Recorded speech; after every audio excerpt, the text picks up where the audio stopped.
Mirpur Azad Kashmir police نے پچھلے کچھ عرصے سے شہر میں ہونے والے چوریوں کا سراغ لگا لیا۔ مقدمات میں چوروں کے 3 الگ گروپوں کے 6 عدد ارکان کو گرفتار کرتے ہوئے ان کی نشاندہی پر 4 عدد پستول اور رقم نقدی اور لاکھوں روپے کے زیورات اور گھریلو سامان برآمد کر لیا گیا۔ تفصیلات کے مطابق انسپکٹر جنرل پولیس آزاد حکومت ریاست Jammu Kashmir doctor Amir Ahmad Sheikh, deputy inspector general police region Mirpur doctor Khalid Mahmood Chauhan کے نوٹس اور احکامات پر عمل درآمد کرتے ہوئے S S P Mirpur Irfan Salim کی ہدایت پر D S P city Raja Nadeem Arif کی نگرانی میں ایس ایچ او تھانہ تھوتھال نے ہمراہ نفری و دیگر اسٹاف کے گزشتہ 1.5 سے 2 ماہ کے دوران رات کی تاریکی میں دھند کا فائدہ اٹھا کر مختلف گھروں اور دکانوں کے تالے توڑ کر اندر سے چوری کرنے والے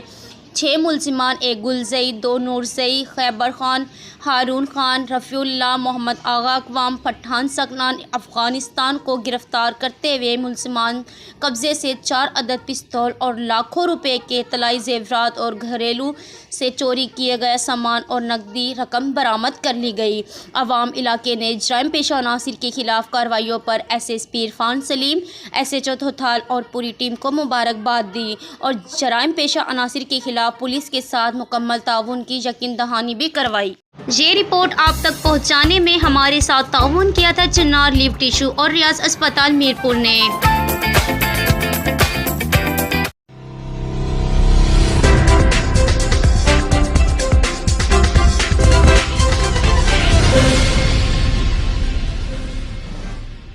مزید خبروں اور اپڈیٹس کے لیے وزٹ کریں ChinarNews.info۔